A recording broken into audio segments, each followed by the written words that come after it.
Então, Gente, conseguimos. conseguimos vencer os problemas Foi, técnicos. de fato, eu Tá. tava. A sugestão de fazer o upgrade resolveu na hora. É que eu não tenho muita familiaridade mesmo com live, não. Mas é um É, prazer estar aqui com você hoje, Souto. E feliz aniversário. muito obrigado.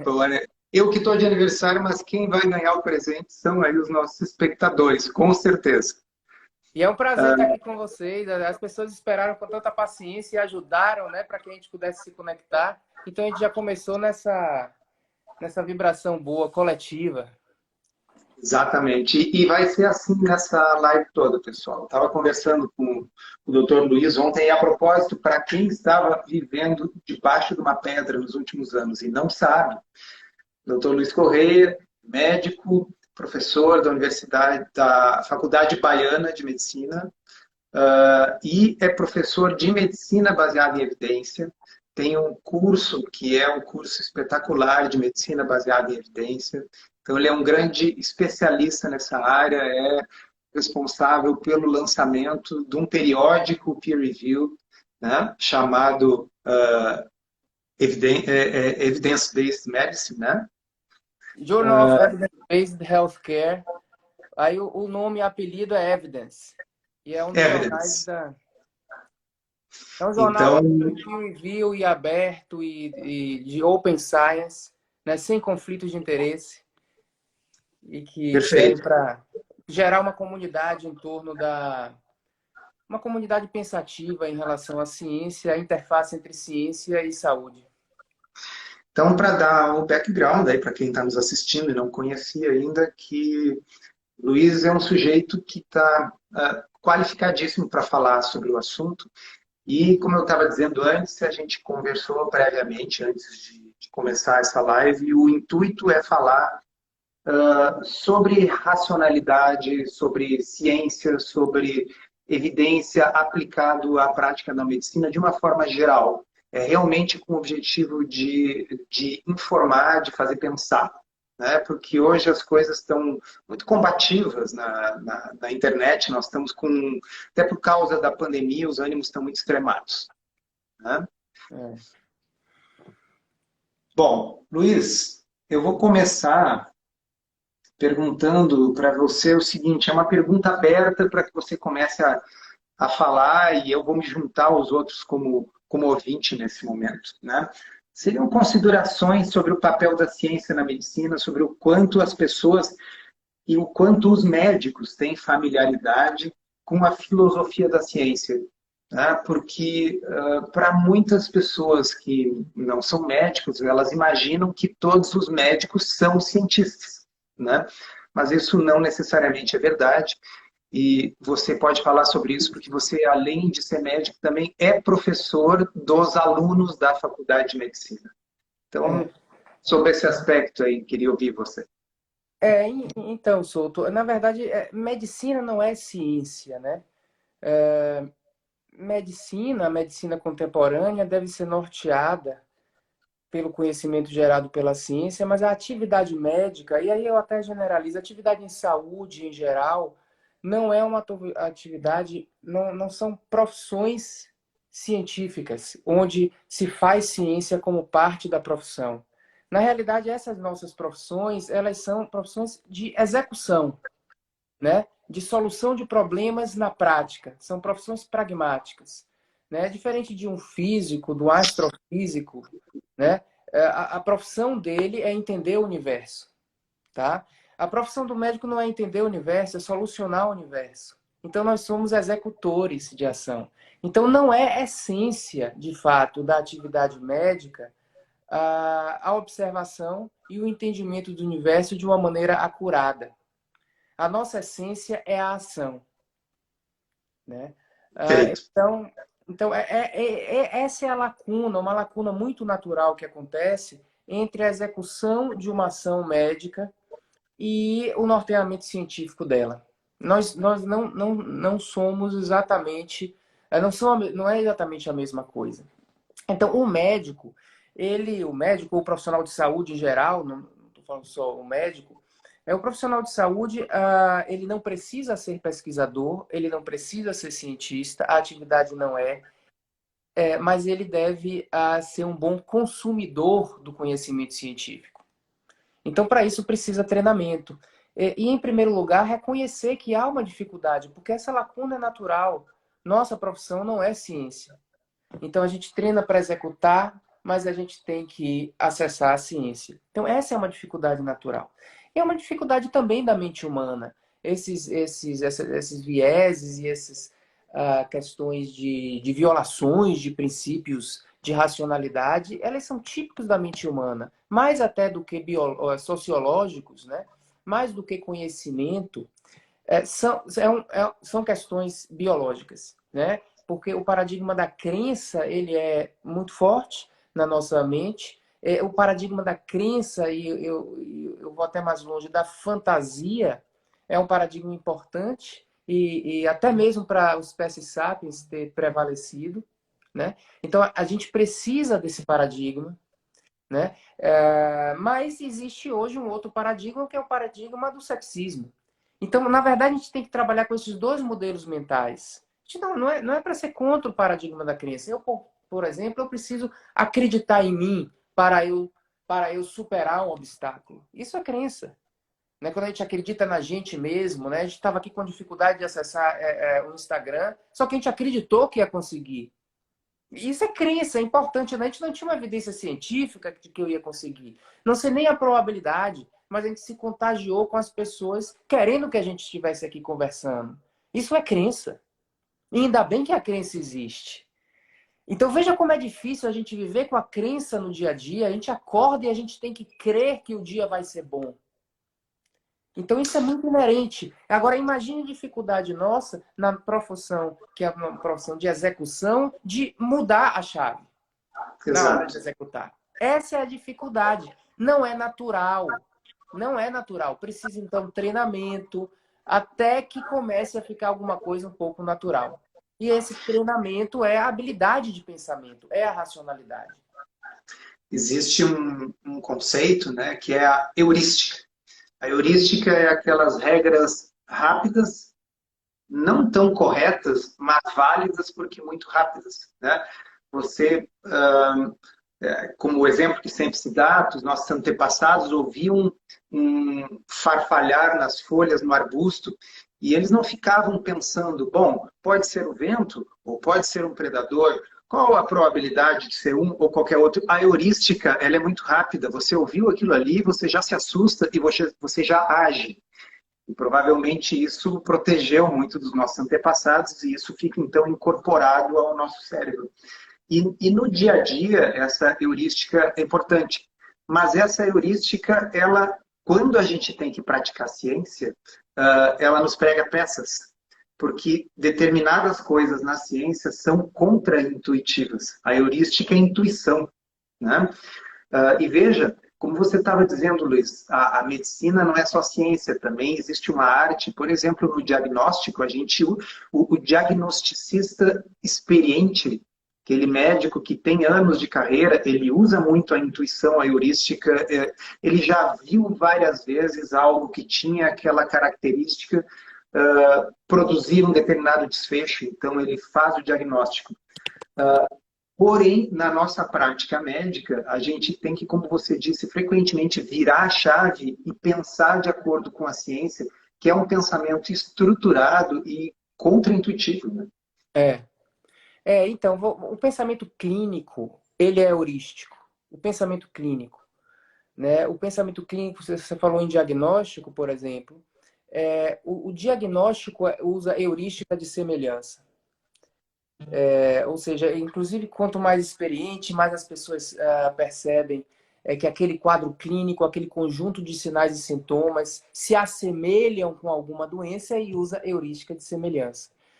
Né? E é muito interessante que bons médicos e muito conhecedores de muitas doenças e doenças raras gostam de suspeitar de doenças raras pela heurística de semelhança, mas aí se esquece de uma coisa muito importante no pensamento, que é a taxa basal, que é a frequência basal.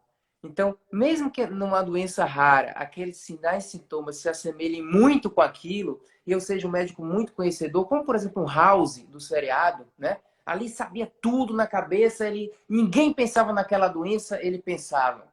E ele encaixava o quebra-cabeça.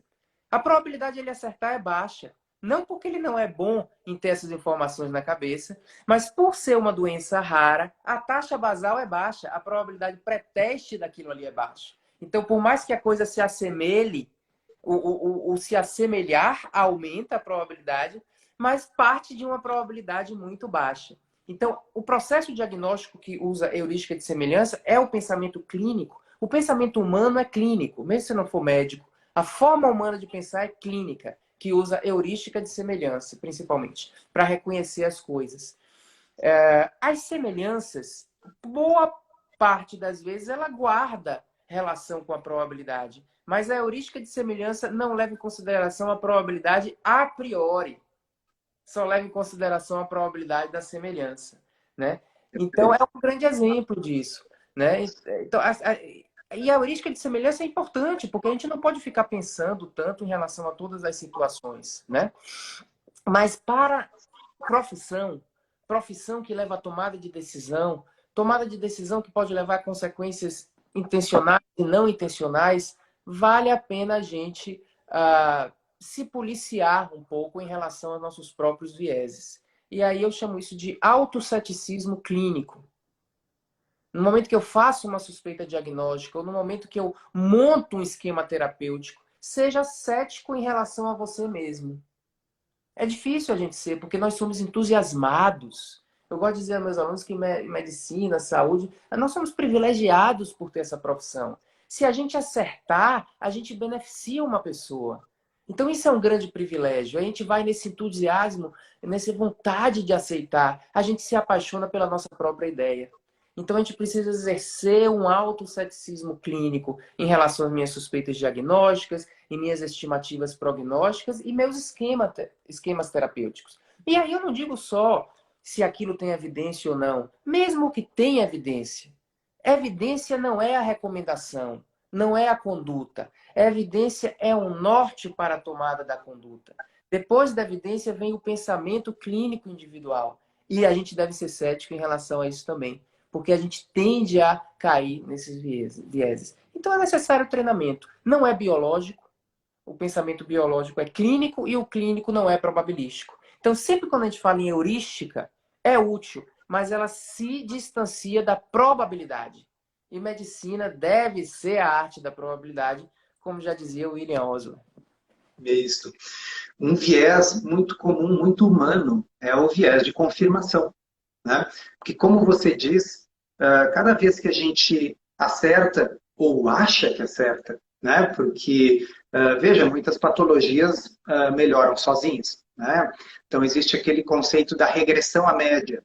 Se a pessoa está com muito sintoma e ela procura você, há uma alta chance de que ela fique com menos sintomas, porque sempre depois de muito sintoma há uma chance de ter menos sintomas, assim, estatisticamente falando. E se a gente é natural que a gente considere que é por aquilo que a gente fez. E esse viés de confirmação ocorre quando a gente presta atenção ou lembra preferencialmente dos casos de sucesso, né? Não presta atenção, não toma conhecimento dos casos de fracasso. E esse é um dos grandes problemas de alegações, tanto que nós fazemos como médicos, como daquilo que a gente escuta por aí, de que o fulano, na sua experiência, aquilo dá certo, né? Na minha experiência dá certo. Sim, mas o quão bom eu sou em manter um controle adequado dos desfechos da minha experiência? Será que eu não tenho um viés de confirmação? Todos nós temos, né? Por isso que a ciência entra para regrar essas coisas. Na verdade, quando a gente toma uma conduta médica, a gente já acredita nela. Então, eu tomo uma conduta médica baseada até em evidência, é porque eu acredito que ela vai funcionar. Então, eu já parto da crença. Então, a crença leva naturalmente a uma tendência de um viés de confirmação. Agora, tudo bem, viés de confirmação é natural, mas o que a gente tem que perceber São duas questões. Uma é a lei dos pequenos números, né? Os fenômenos extraordinários acontecem em pequenas amostras. A nossa experiência clínica é sempre uma amostra muito pequena, né? E a gente tira conclusões com N igual a 1. No ponto de vista da vida, né? Se um paciente funcionou e a gente acha que aquilo funciona. A gente vai em um restaurante e gosta. Um dia, a gente já sai recomendando. Olha que coisa. É não reconhecer a lei dos pequenos números. Eu fui no restaurante um dia, a experiência foi boa, eu já defino que ele é bom e fico recomendando para pessoas. Tem muito disso em viagens, ainda quando existia, na época que as pessoas viajavam, né?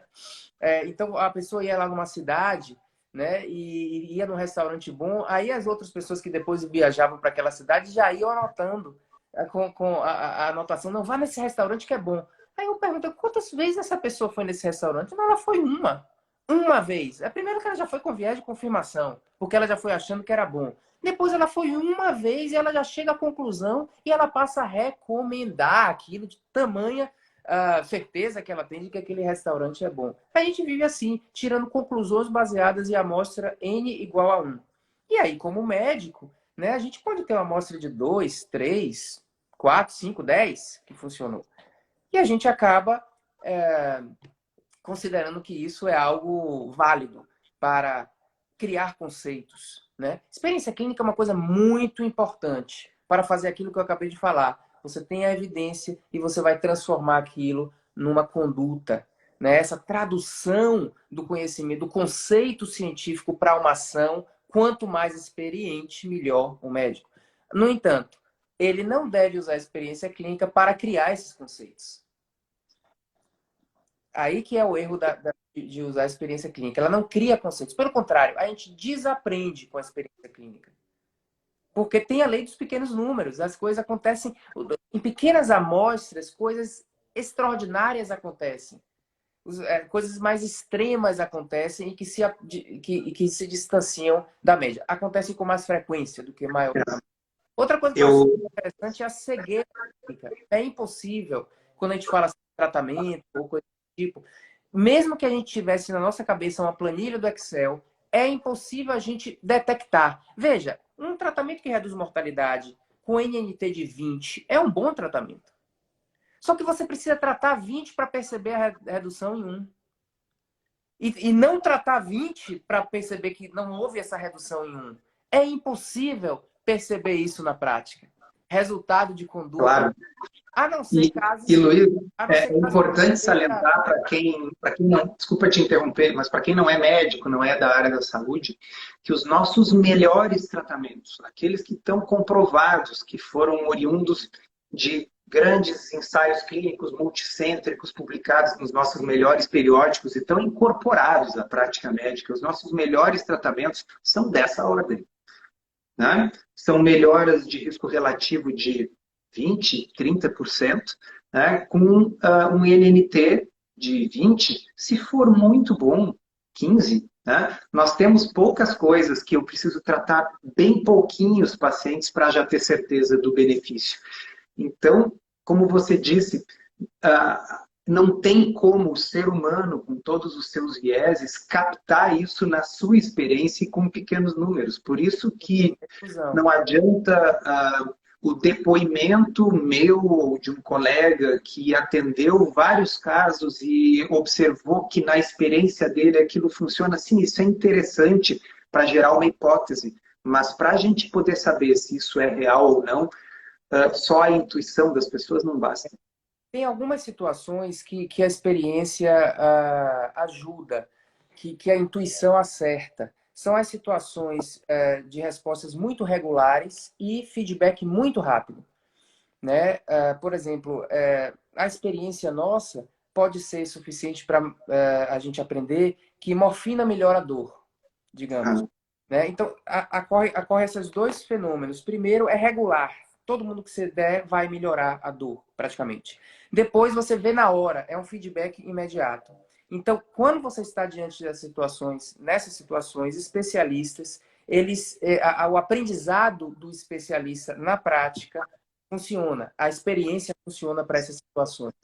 Então, para tratamentos, por exemplo, de situações prevalentes, a pessoa está com um sintoma, né? Está com uma crise de asma, e eu dou uma nebulização, eu vejo que ela melhora, aquilo ali tanto é uma coisa regular, como é uma coisa de feedback imediato, e aí vale. Mas boa parte das situações, por exemplo, eu estou tratando aqui um COVID para ver se esse paciente não vai morrer, não é feedback imediato, ele vai morrer ou não vai morrer daqui a muitos dias, né? E se aquele tratamento funcionar, como você disse aí, os bons tratamentos para mortalidade é em ter de 20 na melhor das hipóteses. Então, eu tenho que ter 40 pacientes, eu tenho que ter usado em 20, tenho que não ter usado em 20, eu consigo detectar a diferença de um só. Né? Então, dá para perceber que a experiência clínica é cega em relação a essas situações, que são mais condutas probabilísticas e menos determinísticas, e que o feedback não é imediato. Agora, a experiência é muito importante para a gente saber conversar, para a gente traduzir uma evidência, para a dose que eu vou utilizar da medicação. A experiência é muito importante. Agora, realmente, em termos de criar conceitos científicos nessas situações, é um risco de desaprender, na verdade, a utilização da experiência. Perfeito. Luiz, acho que uma outra coisa legal da gente conversar para os nossos ouvintes e espectadores é sobre a questão da bioplausibilidade, né? Ou seja, é muito comum haver um argumento por parte dos médicos de que determinado medicamento atua in vitro. Então, ele inibe a proliferação do vírus dentro da célula, ou ele faz com que o tumor encolha no camundongo, né? Então, ele faz um sentido biológico. Eu sei como é que ele age naquele tumor, qual é a molécula que ele bloqueia e que, em tese, pela rota metabólica, bloqueando aquela molécula, o tumor deveria parar de crescer. Ou pelo mecanismo que ele atua sobre a replicação viral, aquele vírus deveria replicar menos. E é correto a gente tomar como base a bioplausibilidade para tomar condutas? A plausibilidade serve para gerar ideia, né? Para nascer. A ideia nasce da plausibilidade, né? Então, o raciocínio fisiopatológico é interessante para a gente tentar encontrar potenciais soluções. Mas toda ideia, quando nasce, ela nasce muito pouco provável. Nasceu uma ideia aqui, ela é muito pouco provável no seu nascimento. Por isso que eu digo que plausibilidade biológica é diferente de probabilidade. As duas palavras começam com P. Elas são até parecidas as palavras e as pessoas confundem. Mas plausibilidade é uma coisa, probabilidade é outra. E existem muitos exemplos de coisas muito plausíveis de que depois não vingaram. Imagine as coisas que são menos plausíveis, né? Então, você conseguir demonstrar ali uma atividade antiviral in vitro, ok, é uma plausibilidade, mas é para o nascimento da hipótese. E toda hipótese, quando nasce, é muito pequena, né? E aí a gente tem que, depois que ela nasce, nascer hipótese é ideia, nasceu uma ideia na minha cabeça. A gente tem ideias todos os dias. Aí a gente tem que pegar aquela ideia, colocar ela num crivo de probabilidade, para ver se vale a pena, baseado nessa plausibilidade, você investir nessa ideia. Porque ideias a gente pode ter muitas. Nessa conversa aqui, a gente pode inventar umas 20 ideias para tratar alguma doença aí do momento. Todas plausíveis. Todas plausíveis, porque tudo tem plausibilidade. Você consegue plausibilidade em tudo. Você consegue explicar tudo depois. Então é uma coisa. Agora, a gente deve investir nas ideias que têm uma probabilidade um pouco maior, né? Uma probabilidade, sim, no início é baixa a probabilidade, mas existe probabilidade muito baixa, alguma coisa quase que indetectável, que é o que eu chamo das ideias esdrúxulas, e probabilidades baixas, em torno de 10%, coisa assim, que são uma probabilidade basal que ela consegue ser modulada por estudos positivos preliminares, até que chega no momento em que você tem uns 50% de probabilidade a priori que justifique um grande ensaio clínico. E assim as coisas acontecem. Agora, se a gente começar a investir em ideias de muito baixa probabilidade, de ínfima probabilidade, de quase zero probabilidade, por causa de alguma justificativa de plausibilidade, a gente vai estar desviando o ecossistema científico para um modus ineficiente. Imagine essa situação que a gente está precisando de mais eficiência do sistema científico, concentração em ideias mais promissoras para que surjam as soluções, como foi o caso das vacinas, né? Se concentrou ali diferentes formas de vacina, todas funcionaram com eficácias que variam, mas funcionaram. Então, isso é um exemplo, né, de aplicar a ciência numa ideia razoável de ser tentada. Sim. Para o pessoal entender melhor a questão da plausibilidade, para quem também não é da área da saúde, vocês ouvem muito hoje em dia falar em estudos fase 3, né? Se tem fase 3, é porque tem fase 1 e fase 2. Por que tem essas fases, pessoal? Tá, fase 1 é para testar a dosagem, a toxicidade. A fase 2 a gente já está tentando verificar se existe alguma resposta que justifique, então, ir para a fase 3. Mas um dos motivos é que vai aumentando, ou não, a probabilidade daquela hipótese ser verdadeira, para a gente não gastar, talvez, o nosso recurso mais precioso, que são os nossos pacientes, em uma coisa que não tem muito sentido, né? Então, quando vai finalmente fazer um estudo grande, com milhares de pessoas e tal, tem que ter uma probabilidade razoável de que aquilo ali vá funcionar, né? Essa probabilidade a priori, ela pode ser modulada com esses estudos preliminares que testaram a própria ideia, mas o caráter da hipótese no ecossistema científico também modula.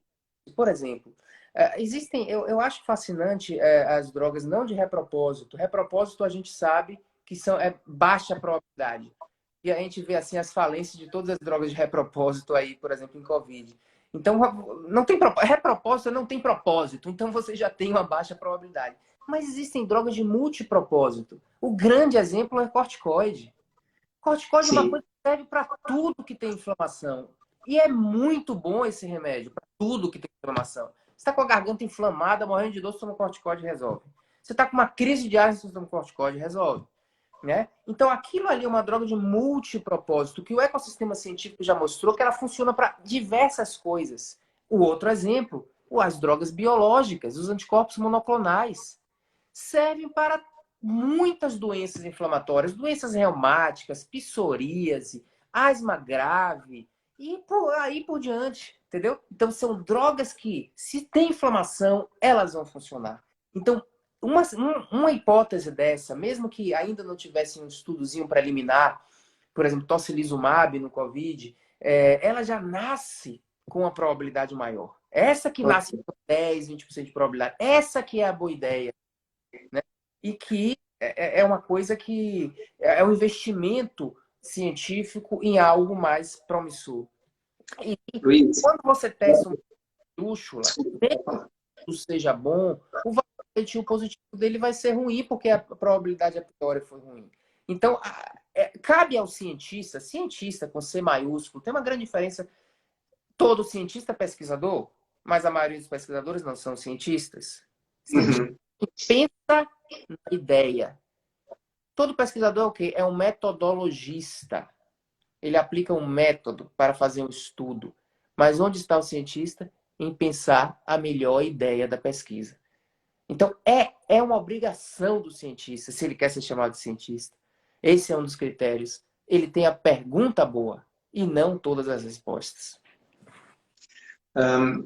Eu tenho um exemplo que eu gosto de citar para as pessoas, eu já usei esse exemplo outras vezes. Esse exemplo não é meu, esse exemplo veio do Carl Sagan, que esse foi um cientista com C maiúsculo, e o Sagan era um grande comunicador popular, então ele era muito bom com as analogias. Né? E o Sagan dizia o seguinte: o ceticismo, ele existe em nós, ele é essencial para a nossa sobrevivência e nós todos exercemos esse ceticismo em atividades diárias.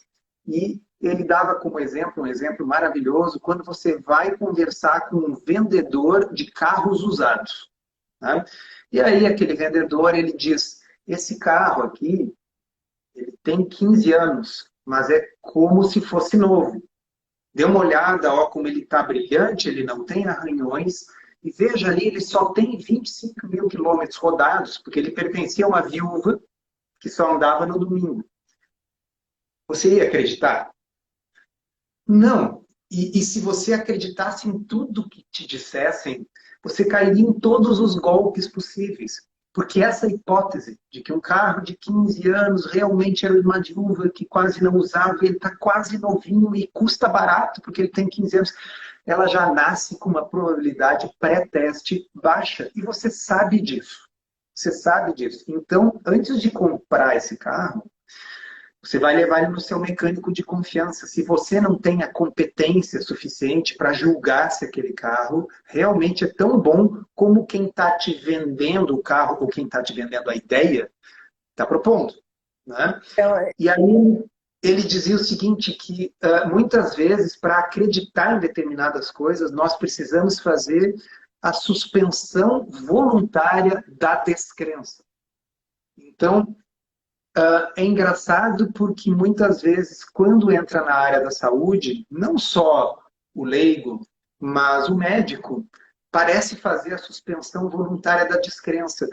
Uma ideia que é boa demais para ser verdade, muito provavelmente não é verdade, né, Luiz? Vamos falar um pouquinho sobre a probabilidade pré-teste dos tratamentos. não, esse exemplo de calceira que você deu é muito interessante, pelo seguinte, por que quando a gente vai comprar um carro, a gente não acredita no que esse vendedor está falando? E como médico, eu posso acreditar que ivermectina funciona para Covid, né? Que remédio de verme, de piolho, de etc. funciona. Mas se a gente estiver comprando um carro, a gente tem mais esse ceticismo. O problema do carro é que o custo do carro está explícito. Você vai pagar o custo do carro.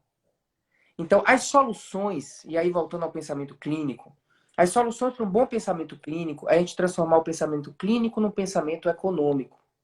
Pensar sempre no custo e computar também o benefício que você vai ter ao pagar esse preço. Sempre existe um custo. Então, o problema muitas vezes do pensamento clínico é a gente não está focado no custo. Mas se eu começar focando no custo, e se o custo principalmente for meu, esse é um dos problemas do médico, o custo não é dele, Ah, ok? sim. Mas principalmente se o custo for meu, ou se eu conseguir me colocar no lugar do paciente, tá? Como se o custo fosse meu, eu iria me comportar como carro. Eu não iria acreditar em qualquer coisa, tá? Então, a questão, o pensamento econômico resolve esses vieses. Então, se fala muito em viés cognitivo e etc., mas cadê a solução? A solução está no pensamento econômico. É por isso que eu desenvolvo muito esse pensamento, essa coisa que eu chamo de economia, de economia clínica. Não é só economia em saúde, estudo de custo e efetividade, não. É economia clínica. O pensamento clínico precisa ser econômico. E os conceitos de economia, de microeconomia, que é como pensar em economia, são perfeitamente aplicáveis no raciocínio clínico. Como pensar em termos de custo-benefício, tá? Como equalizar as unidades de custo e benefício para que você possa comparar. O conceito de opportunity cost, custo-oportunidade, ele se aplica muito à questão clínica. Né? O conceito de custo marginal. Por que marginal? Todos os benefícios são marginais. A gente tem que comparar o benefício marginal com o custo marginal. Todas essas questões, elas devem ser importadas para o raciocínio clínico. E se a gente importa, a gente corrige essas tendências nossas de vieses. Então, esse desenvolvimento da economia clínica, o pensamento econômico aplicado à clínica é muito importante. E o exemplo de Carl Sagan é perfeito, porque é um pensamento comercial. Tem um custo muito explícito. O que a gente tem que fazer na clínica? Pensar no custo. Já temos mais dificuldades porque o custo não é nosso, é do sistema de saúde ou do paciente. O custo não é só monetário, é o custo que o paciente paga com a própria pele. Mas a gente tem que computar isso, se colocar na posição dele. Né? O custo psicológico dele de passar por aquele tratamento, tem isso também. Né? Então, se a gente tende ao econômico, a gente resolve essa questão. É por isso que eu tenho muito essa pegada de pensamento econômico.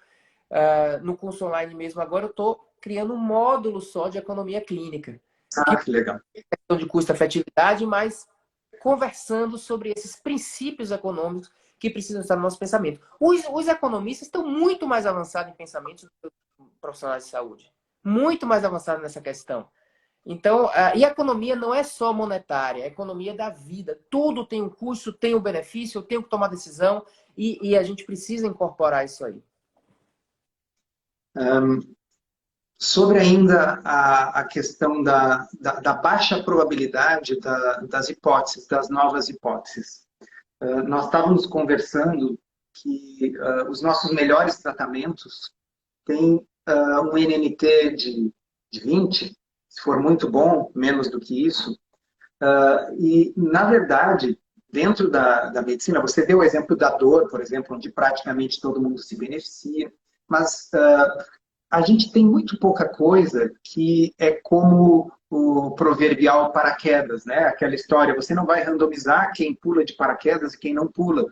Sim, só que nessa situação, todo mundo que pula sem paraquedas morre, e praticamente todo mundo que pula com paraquedas não morre.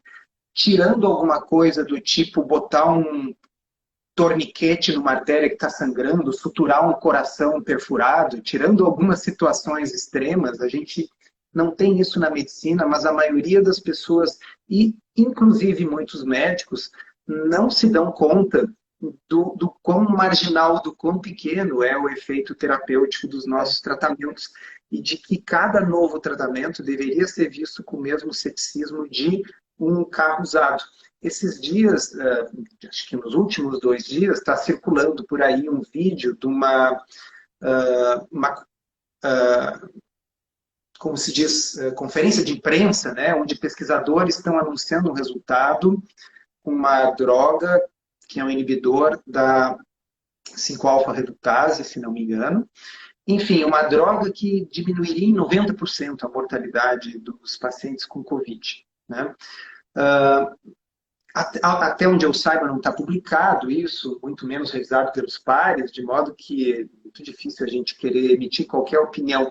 Mas vamos pensar um pouquinho, Luiz, na questão probabilística. Qual a probabilidade disso ser um carro que foi dirigido só pela viúva?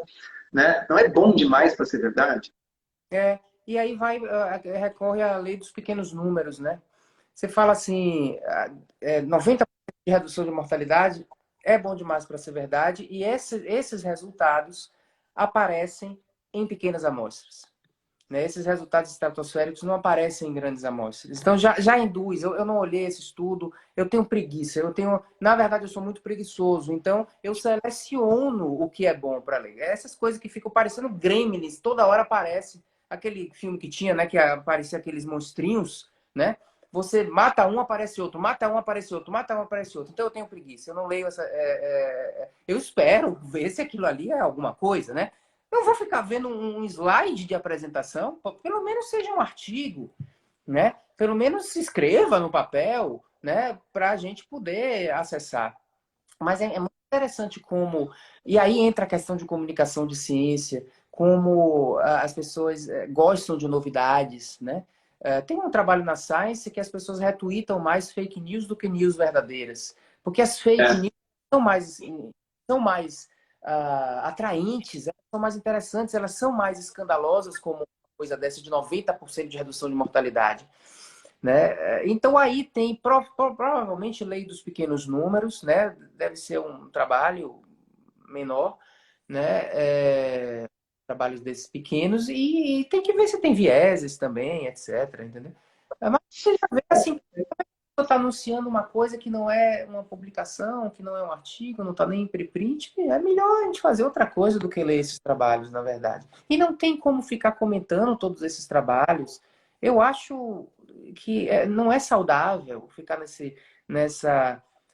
lendo esses trabalhos e comentando e criticando, e outros defendendo e outros citando. Isso leva à polarização, e a gente não precisa, tudo que a gente não precisa agora é polarização.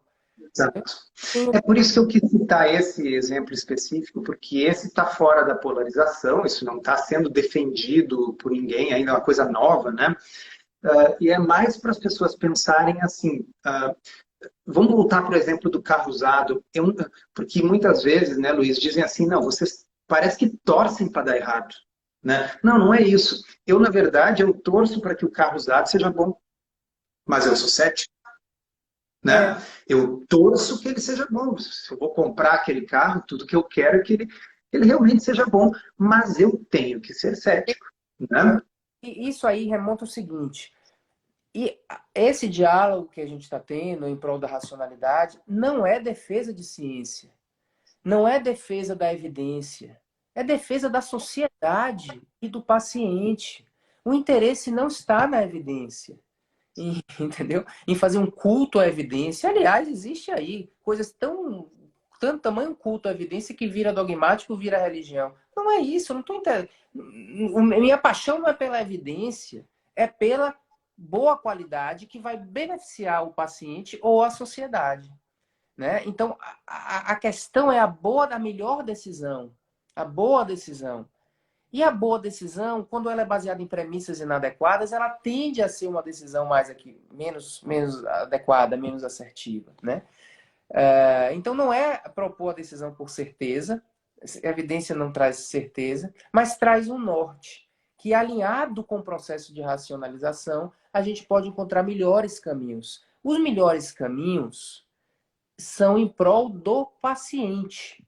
É basicamente esse o interesse, é de fazer uma medicina que vá na direção do interesse do paciente. Né? Fazer diferente se torna questionável, se torna assim antiprofissional. O que é ser profissional? Você fazer em prol do seu cliente. É por isso que se fala em evidência. Mas a evidência é o meio, não é o fim. O fim é o desfecho do paciente. E quando a gente, aí tem uma questão probabilística, probabilidade condicional. Ou mesmo quando você tem um tratamento comprovadamente benéfico, o que você oferece ao paciente é uma probabilidade de que ele vai receber aquele benefício. Quando a gente falou em NNT de 20, é uma probabilidade de 5% só do paciente se beneficiar em relação àquele desfecho, se ele tomar aquele comprimido, se ele fizer aquela cirurgia. É 5%, você está oferecendo humildemente a esse paciente apenas 5% de probabilidade, é o que você pode oferecer. Agora, imagine se você oferecer uma coisa que você não sabe se tem, que não tem o conceito. Quer dizer, o conceito já comprovado é 5% de probabilidade.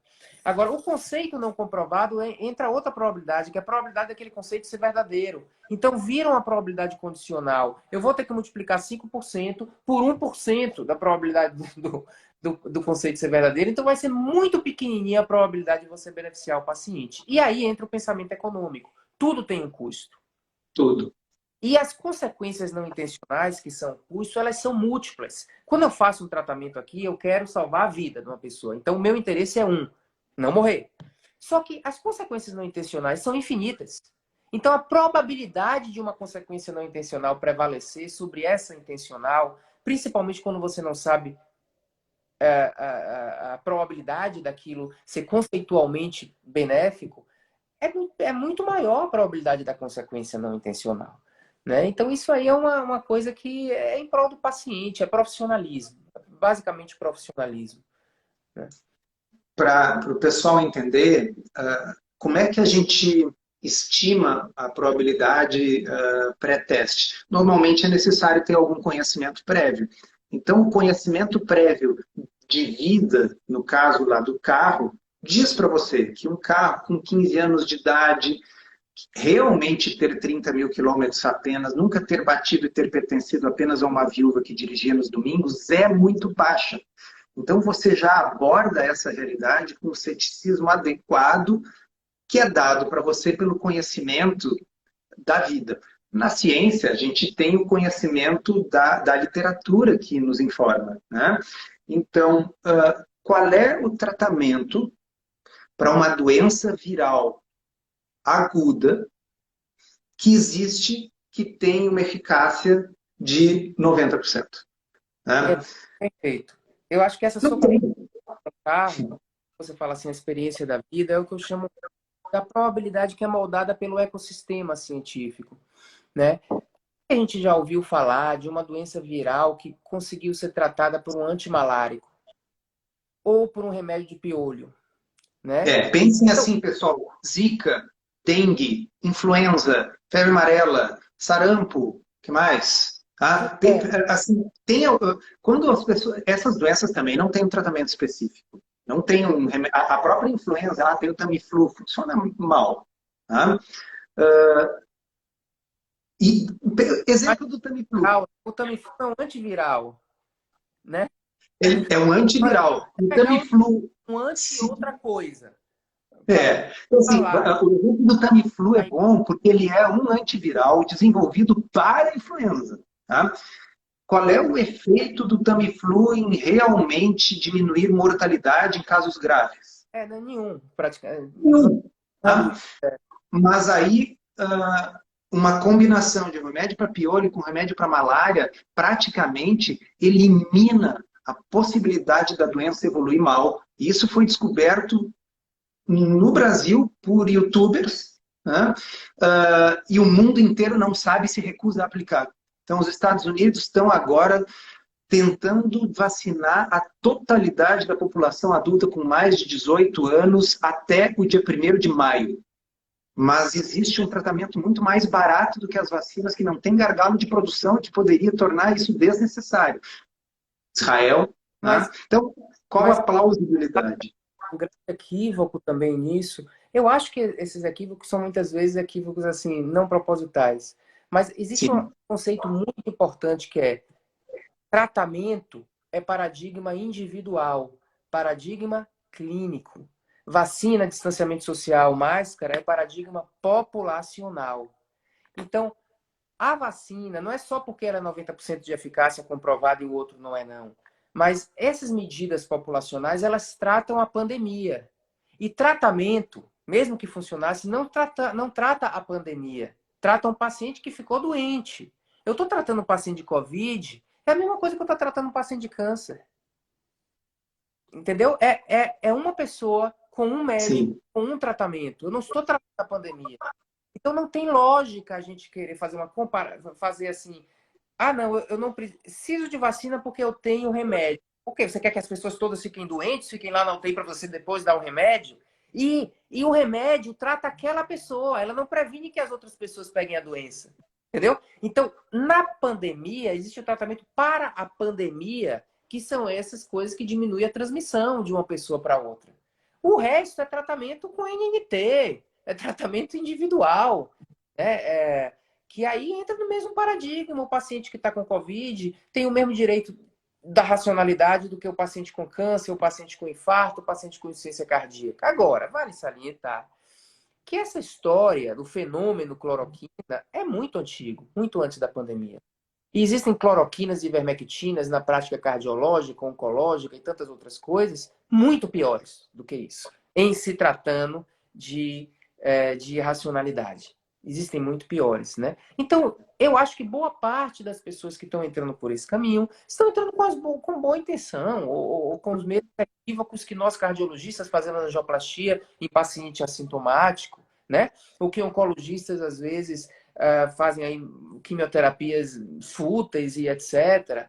Né? Então faz parte disso aí, não é uma novidade, ficou mais aparente. Então não é uma questão de polarizar. Né? A questão é de discutir, como a gente sempre discutiu, e talvez até aproveitando essa oportunidade para tentar pegar a onda da racionalidade nesse momento aí. Mas se polarizar, eu dizer, oh, eu sou medicina baseada em evidência, você não é, etc. Não é, todo mundo é médico. E esses equívocos, essas fragilidades de raciocínio, elas são muito comuns em medicina. Porque a gente está no processo, inclusive, de evolução. Eu acho que até está no momento agora, melhor do que há 30 anos atrás, ou 50 anos atrás. Mas não estamos no ponto ainda. E a gente foi pego de surpresa por essa pandemia, aí a coisa ficou mais aparente. Né? Então, fora, assim, certas pessoas que parecem ter um conflito de interesse em relação a isso, movimento pela vida, etc., né? Parece ter ali uma autoprojeção ou alguma coisa, não sei. Ou até política, etc. Mas eu acho que boa parte dos médicos que eles estão com boa intenção, com dificuldade de racionalizar diante dessa situação. Então é muito interessante o diálogo. O diálogo é o que leva mais a essa evolução. E você ouve dessas pessoas que estão ali de frente muitos insights interessantes também.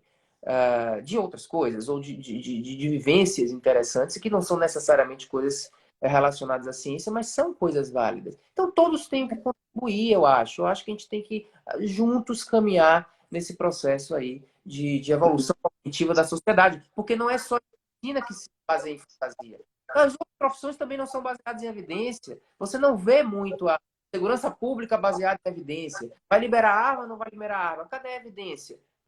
Ou é uma análise? Não, geralmente é na base do achismo, ou da lógica, ou do mecanismo, aquela explicação mecanicista. Então, nós não temos uma sociedade baseada em evidências. Uma sociedade baseada em ciência. Uma sociedade que tem um pensamento econômico, não monetário, nos processos de decisão. Como é que a gente vai querer que em medicina seja assim?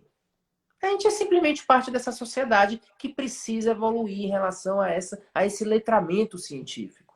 Então, o nosso objetivo, né, Luiz, realmente é tentar melhorar esse letramento científico e às vezes é mais fácil, que nem no caso do carro usado, a gente dá exemplos fora do que está acontecendo agora para facilitar o pensamento.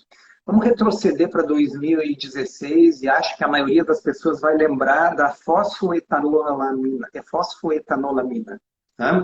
Que era a pílula do câncer, É. que alegadamente curaria câncer avançado e de vários tipos, não um câncer específico, né? Qual a probabilidade? A gente já sabe que não dá, até que foi feito, por incrível que pareça, um ensaio clínico randomizado para testar aquela droga, que foi interrompido por futilidade, né? Mas, pessoal, é interessante porque esse é um caso que não está envolvido com política, não é presente, não é atual. Qual a probabilidade pré-teste de haver um remédio barato, que é um comprimido, e que cura câncer avançado? Quantos remédios baratos em comprimido já curaram câncer avançado na história da humanidade? É. Agora, a gente tem que reconhecer uma coisa. Vamos pegar a questão da fosfetanolamina. Por que tantas pessoas acreditaram? Né? É, eu acho que entra aquela falta de pensamento econômico, não tem um custo, né? Mas se a sociedade, quando vê fosfetanolamina e pessoas com câncer procuram isso aí, é porque a gente não está dando alguma coisa, né? Está faltando alguma coisa na medicina que era para preencher esse vazio e que as pessoas estão preenchendo, tentaram preencher naquela época com fosfetanolamina. Como se fosse um talismã ali. Uhum. E Uhum. cloroquina, ivermectina funciona também assim. Então, na verdade, a gente precisa de talismã também. O talismã não é para reduzir a mortalidade do câncer, nem de Covid, nem de insuficiência cardíaca, mas é para preencher esse vazio interior que a família ou o paciente fica. Talvez a gente não esteja fazendo um bom trabalho nesse aspecto aí. E é muito triste que o talismã é um comprimido, porque o talismã poderia ser alguma coisa mais da parte humana ou alguma conversa melhor, né? Sei lá, algum tipo de acolhimento, algum tipo de ritual. O bom médico, ele faz da sua atividade um ritual. Você pegar no ombro Sim. do paciente é um ritual. Então, ao invés de estar perdendo tempo aqui discutindo ivermectina, por que tantos webinars foram desperdiçados nisso e poderia serem usados para discutir como os pacientes com Covid devem morrer? Realmente desacompanhados? Será que realmente precisaria estar com toda a família afastada? Né? Exatamente. O que é que a gente precisa fazer para dar apoio aos médicos que estão nessa situação na linha de frente? Apoio psicológico, né? E apoio aos pacientes. Como treinar para explicar ao paciente de que, embora não exista um antiviral, a gente tem muitas tecnologias que reduzem mortalidade, né? Porque fica aquela impressão de que não tem tratamento à doença. Claro que tem tratamento. É só você comparar uma UTI de boa qualidade com uma UTI de má qualidade, como foi aquele trabalho do Lancet, que mostra um tamanho de efeito bem diferente, né? Então, eu acho que é isso que está faltando, e esse vazio aí é ocupado com essas coisas esdrúxulas, foi o caso da fosfetanolamina. Então, nós médicos temos que pensar o que é que está faltando da arte médica para que não precise de fosfetanolamina e as pessoas entendam até mesmo a finitude da vida, né? Eu acho que um dos grandes diferenciais do episódio fosfetanolamina para esse que nós vivemos hoje é que naquela época o Conselho Federal de Medicina e os médicos se posicionaram contrários à liberação por lei, né, do medicamento para ser usado por quem quisesse, porque não havia evidência. né? Então, houve alguma degradação do pensamento médico, do entendimento nosso médico como classe de É, 2016 para 2021.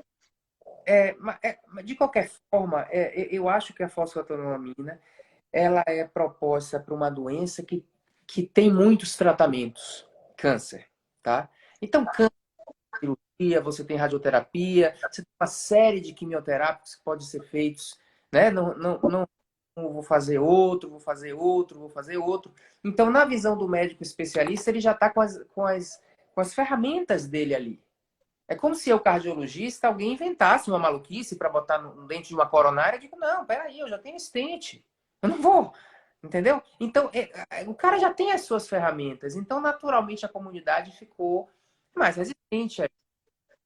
No Covid, embora tenha todas essas ferramentas, como eu estou falando, a comunidade médica ficou com vontade de ter uma ferramenta teológica, né? E aí falta a humildade do médico dizer: nós não temos, mas nós vamos oferecer o que nós temos de bom, nós vamos oferecer a melhor qualidade assistencial possível, nós vamos ter um time aqui de conversar melhor com o paciente, com a família, nós vamos ter até aqui, de repente, pode-se escolher um membro da família para visitar esse paciente que está morrendo, ficar ao lado dele com as proteções necessárias. Então a gente pode compensar o que a gente não tem. Então, eu acho que a festa autonomia chega meio de ousada, numa especialidade que já tem muita coisa. E aí, você, no caso do Covid, você mais a oportunidade é maior dessa coisa do Covid de entrar do que da fosfoetanolamina. Agora, de novo, a fosfoetanolamina é um exemplo caricatural. Mas o que me preocupa mais, de consequência não intencional, são as condutas não caricaturais, né? Que são aquelas estabelecidas, tecnologias que têm até uma propriedade intrínseca benéfica, mas são mal aplicadas. É o overuse, é o rastreamento do câncer de próstata em mama. Isso faz muito mais mal do que a ivermectina na população. A ivermectina tem consequência não intencional de, às vezes, a pessoa achar que não precisa de vacina ou achar que pode sair aí pela rua porque está protegida. Pode ter. Mas do ponto de vista clínico, de efeito adverso, né? O rastreamento do câncer de próstata causa muito problema. 5% dos homens não reduz mortalidade e fica com a sua incontinência urinária, porque fez ou impotência sexual, porque fez um rastreamento de câncer de próstata. 5% é um NNT de 20 para ficar impotente. É muito alto, tem que valer muito a pena. É muito mais grave Novembro Azul do que ivermectina. Então, agora, as pessoas estão fazendo Novembro Azul só por conflito de interesse? Tem muito conflito de interesse, mas não é só. É por essa necessidade de fazer, o viés da ação. Então, eu acho que Do fazer algo, né? vai ficar, de fato, assim como um grande exemplo para ser contado em aulas ao longo. Porque, do mesmo jeito que eu pegava o exemplo da fosfetanolamina nos últimos anos, esse exemplo dessas coisas vão ser exemplos de né? Mas não são os melhores exemplos. Não são os melhores exemplos de violação de medicina baseada em evidência, porque eles têm menos consequências não intencionais do que esses outros mais tradicionais e que parecem muito bom. E que é mais difícil até de racionalizar. Isso aí vai passar. É estranho, esse é um outro fenômeno, porque essa coisa é mais no Brasil do que em outros lugares. Né? Cloroquina, É, um surgimento, né? Teve alguma coisa assim, mas depois morreu. E já tem um ano, eu acho que eu escrevi uma postagem no blog, que é o feitiço do tempo. Eu não acredito que ainda está se discutindo isso. Eu acho que eu devo ter escrito em maio ou alguma coisa assim. E fica cada vez mais forte. Então a gente tem um país que a gente tem que fazer uma análise própria. Esse governo aí, para mim, é o fim da picada e é inadequado. Mas será que é só o governo? Qual é a nossa responsabilidade como sociedade também? Vamos puxar um pouco a responsabilidade para a gente, né? Porque essa sociedade é a sociedade do mundo que mais discute essas drogas. Porque essa sociedade é a mais polarizada em relação a uma coisa de plausibilidade extrema que é distanciamento social. Eu não estou falando lockdown, de parar tudo, não. Mas ter um distanciamento social bem calculado na dose certa para cada lugar, ou etc. Mas não, é polarização. Uns dizem que sim, outros dizem que não, né? Porque essa é uma sociedade que, né? Então, eu acho que não, porque essa é uma sociedade, porque o país, o Brasil, foi o país que mais tem ensaio clínico de hidroxicloroquina. Um número imenso. Não foi a França que o cara inventou, tem tanto ensaio clínico de hidroxicloroquina. Então, o ecossistema científico também. Então, a gente tem que se olhar um pouco, porque a gente está tomando 7-1 de novo. É por acaso que a gente está tomando 7-1? Ok, a gente tem um governo aí que eu não gosto de falar de política para não. Mas, para Para não mim, polarizar mais ainda, mas enfim, né? o que eu quero dizer é que esse governo existe por causa da sociedade, para começar. Segundo, né? Ele pode ser um reflexo. Segundo, a gente tem responsabilidade. Porque a gente está polarizando. Tudo bem que as lideranças ajudam a polarizar, mas a sociedade médica está polarizada em relação a essas coisas. E a gente tem que ver a nossa responsabilidade nisso aí. Porque ficar só culpando os outros, né? Eu acho que é aquele economista Zanetti, né? Eduardo Zanetti, ele tem um livro, ele tem uma frase muito boa, ele diz assim que o brasileiro critica muito o Brasil, mas nunca se coloca, nunca percebe que ele é parte do Brasil. O brasileiro É. não, desonesto, não percebe que ele, às vezes, tem a carteira de estudante para entrar no cinema. Então, o Brasil é o Brasil por causa da gente, então a gente tem que puxar a responsabilidade para a gente. Né? E a classe médica de saúde, né, tem que puxar a responsabilidade para a gente. Cabe a gente nortear a sociedade em relação ao pensamento racional nesse momento de crise que a gente está vivendo. Que é o que nós estamos tentando fazer aqui. E eu ia ainda te pedir para comentar mais uma coisa, Luiz, mas eu acho que também preciso respeitar teu tempo, nós já estamos aí há 1 hora falando, que era justamente, você comentou que aqui é o lugar que mais tem pequenos ensaios clínicos sobre cloroquina e a questão do problema dos estudos pequenos. Mas você tem um vídeo muito bom gravado no YouTube justamente sobre isso. Pessoal, procurem no canal de YouTube do Luiz Corrêa qual o problema dos estudos pequenos, por que eles não deviam existir, né? Pequeno uma coisa importante dizer assim, pequeno não é a mesma coisa que preliminar, não. Pequeno é uma coisa tão pequena que nem preliminar é. Ele não consegue fazer aquilo que você falou, que é moldar a probabilidade, etc. Né? Então, os estudos pequenos, e a gente pode montar diferentes definições do que seria um estudo pequeno, baseado no poder estatístico, coisas desse tipo. Eles dão qualquer tipo de resultado.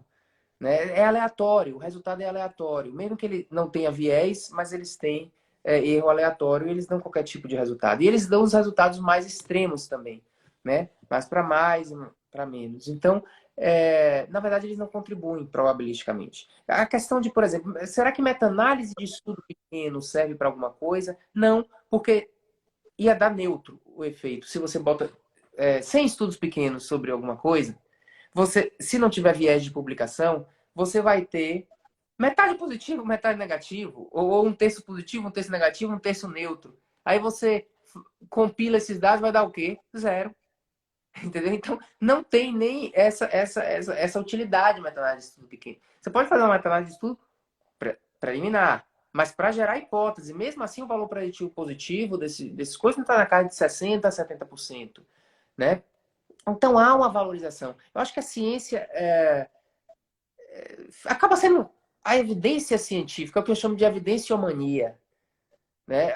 Quero evidência tem evidência para tudo, para todas as coisas mais esdrúxulas do mundo. Então fica, porque a gente tem ferramentas meta-analíticas supervalorizando certas coisas que precisavam ser menos valorizadas.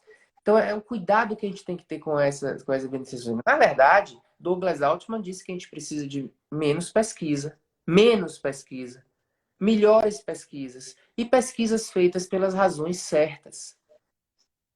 Então, o ecossistema científico tem que ter menos trabalhos, na realidade. E melhores trabalhos e feitos pelas razões certas. Então, é isso que eu quero, que eu menciono em relação ao estudo pequeno. Agora, pequeno é pequeno. Não é a mesma coisa do que os estudos preliminares que agregam que agregam valor nessa questão aí, né? Muito bem.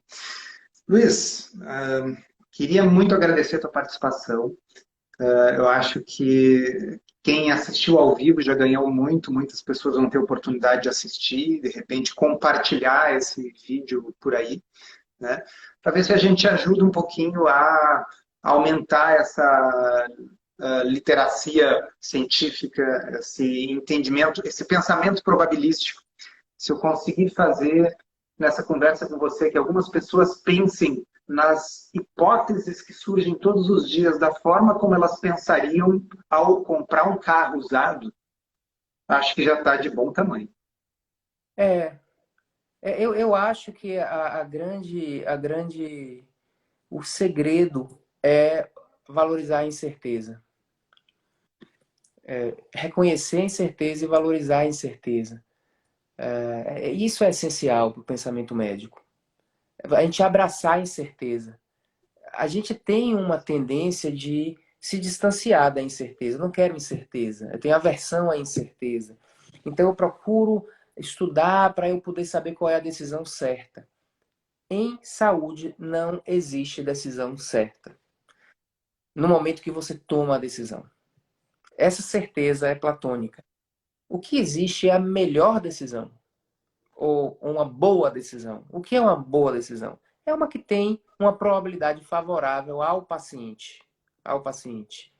Mas você pode tomar uma boa decisão, você pode tomar a melhor decisão e depois ficar sabendo que ela foi a decisão errada, se tiver dado errado. Mas como solucionar isso? Abraçando a incerteza no processo cognitivo, processo de tirocínio clínico. No momento que a gente abraça a incerteza, a gente vai à procura das probabilidades. Onde é que estão as probabilidades? Nas boas evidências científicas. Então, na verdade, não é medicina baseada em evidências, é medicina contemporânea. Esse nome medicina baseada em evidências é uma grande distorção. É um nome claro, eu uso, é o nome do curso, porque eu tenho que me comunicar e todo mundo entende assim. Mas não existe medicina baseada em evidência. Como Existe boa medicina. existe medicina, que deve ser norteada também por conceitos científicos, né? Porque senão fica assim, não, eu sou especialista em medicina baseada em evidência. Como especialista em medicina baseada em evidência? Só existe uma coisa, medicina. E aí eu gosto assim do nome medicina contemporânea.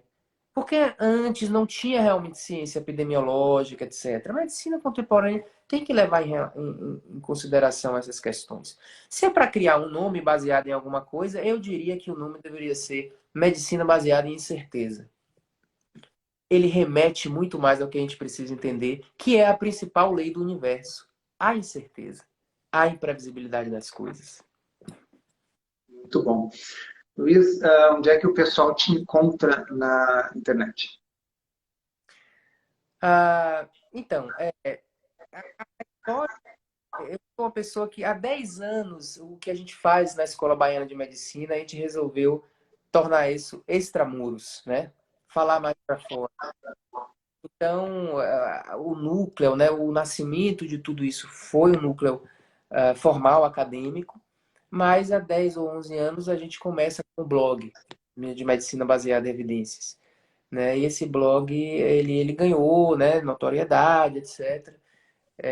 Há uns 2 anos a gente criou o canal do YouTube, né? E há um ano o podcast, né? E há uns 5 ou 4 anos, alguma coisa assim, um aluno meu disse, professor, eu tinha um curso, tem um curso da faculdade, mas eu tinha um curso de 2 dias que eu ficava, me convidavam em diferentes locais do Brasil, sociedade médica, para eu fazer aquele medicina baseada em evidências.